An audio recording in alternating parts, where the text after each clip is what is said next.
নমস্কাৰ বন্ধুসকল, স্বাগতম জনাইছোঁ মোৰ দীপক চন্দ্ৰ ইউটিউব চেনেলটিলৈ। বন্ধুসকল, মাইগ্ৰেন বা সূৰ্যকপালি কি আৰু মাইগ্ৰেন হোৱাৰ কাৰণ আৰু ইয়াৰ পৰা হাত সাৰি থাকিবৰ বাবে চিকিৎসকে আগবঢ়োৱা কেইটামান পৰামৰ্শৰ বিষয়ে এইটো ভিডিঅ'ত ক'বলৈ লৈছোঁ। গতিকে চাওকচোন ভিডিঅ'টো সম্পূৰ্ণকৈ। বন্ধুসকল, চিকিৎসা বিজ্ঞানত মূৰৰ বিষৰ বিষয়ে বহুতো তথ্য পোৱা যায়।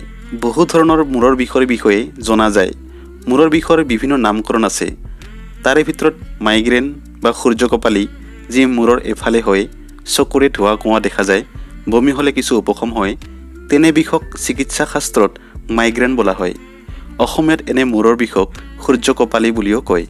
সূৰ্যৰ তাপ কপালত পৰি মূৰৰ বিষ হোৱা বুলি ধাৰণা কৰি এই নাম দিয়া হৈছে।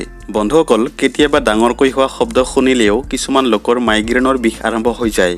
আন কিছুমান লোকৰ ক্ষেত্ৰত তীব্ৰ গোন্ধৰ পৰাও মাইগ্ৰেনৰ বিষ আৰম্ভ হৈ যাব পাৰে। সেয়েহে পচা জাবৰৰ গোন্ধ বা আঁতৰ বা পাৰফিউমৰ সুবাসেও আনি দিব পাৰে মাইগ্ৰেনৰ বিষ। শাৰীৰিক বা মানসিক চাপৰ ফলতো মাইগ্ৰেনৰ বিষ হোৱা দেখা যায়। গৰমত শাৰীৰিক পৰিশ্ৰম কৰিলে বা বহুদূৰ খোজকাঢ়ি গ'লে মাইগ্ৰেনৰ বিষত ভুগিবলগীয়া হয়। মানসিক অশান্তি, দুশ্চিন্তা, দুখ ভাবো মাইগ্ৰেনৰ বিষৰ কাৰক হ'ব পাৰে। টোপনি ক্ষতি হ'লেও বহু লোকৰ ক্ষেত্ৰত মাইগ্ৰেনৰ বিষ আৰম্ভ হোৱা দেখা যায়। সেয়েহে শাৰীৰিক বা মানসিক শান্তি মাইগ্ৰেনৰ প্ৰতিষেধক বুলি ক'ব পাৰি। ভোক লাগিলেও বহু লোকৰ ক্ষেত্ৰত মাইগ্ৰেনৰ বিষ হোৱা দেখা যায়। সেয়েহে নিয়মিতভাৱে সময়মতে খাদ্য খোৱা অতি প্ৰয়োজনীয় বুলি বিবেচনা কৰা হয়। মহিলাৰ ক্ষেত্ৰত ঋতুস্ৰাৱৰ সময়ত মাইগ্ৰেনৰ বিষ হোৱা দেখা যায়। কোনো ক্ষেত্ৰত গৰ্ভনিৰোধক বড়ি খালেও মহিলাৰ মাইগ্ৰেনৰ বিষ হোৱা দেখা যায়। বহু লোকৰ ক্ষেত্ৰত সুৰাপান কৰিলেও মাইগ্ৰেনৰ বিষ হয়। সুৰাপায়ী লোকসকল এই ক্ষেত্ৰত সাৱধান হ'ব লাগে। কোনো বিশেষ ধৰণৰ সুৰা অথবা অধিক সুৰাপান কৰিলে মাইগ্ৰেন হ'ব পাৰে।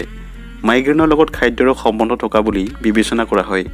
ৰেড ৱাইন, চীজ, বেকন, মাখন, চকলেট আদি কিছুমান খাদ্য খালেও মাইগ্ৰেনৰ বিষ হোৱা দেখা যায়। বন্ধুসকল, চাইনিজ খাদ্য ভাল পোৱা লোকসকলে নিশ্চয় জানে যে চাইনিজ খাদ্য সুস্বাদু কৰিবলৈ আজিনমট নামৰ মছলা দিয়া হয়।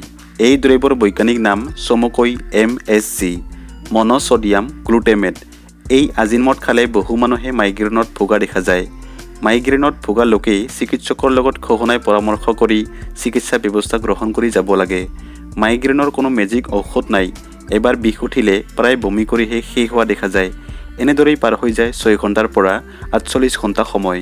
বন্ধুসকল, চিকিৎসা বিজ্ঞানত মাইগ্ৰেনৰ বহু ঔষধৰ নাম আছে যদিও কোনো ঔষধেই সম্পূৰ্ণ সফল হ'ব পৰা নাই। মাইগ্ৰেনক বাধা দিয়া প্ৰতিষেধক ধৰণৰ ঔষধ আৰু মাইগ্ৰেনৰ বিষ হ'লে উপশম কৰিবলৈ আন ধৰণৰ ঔষধ প্ৰয়োগ কৰা হয়। বিভিন্ন ৰোগীৰ ক্ষেত্ৰত বিভিন্ন ধৰণৰ ক্ৰিয়া কৰা দেখা যায়। সেয়েহে মাইগ্ৰেনৰ এয়াই উত্তম ঔষধ বুলি কাকো ক'ব নোৱাৰি। বন্ধুসকল, চিকিৎসকে মাইগ্ৰেনত ভোগা লোকৰ বাবে কিছুমান পৰামৰ্শ আগবঢ়ায় আৰু এই পৰামৰ্শবোৰ মানি চলিলে সঘনাই মাইগ্ৰেনত ভোগাৰ পৰা হাত সাৰি থাকিব পাৰি। আৰু সেইবোৰ হ'ল তীব্ৰ ৰ'দৰ পোহৰৰ পৰা আঁতৰি থাকিব লাগে। ৰ'দত ওলাই যাবলগীয়া হ'লে ক'লা চশমা ব্যৱহাৰ কৰিব লাগে। গৰমত বা ভিৰৰ মাজত অধিক পৰিশ্ৰম কৰাৰ পৰা পৰাপক্ষত আঁতৰি থাকিব লাগে। অতি হুলস্থুলীয়া পৰিৱেশৰ পৰা পৰাপক্ষত আঁতৰি থাকিব লাগে।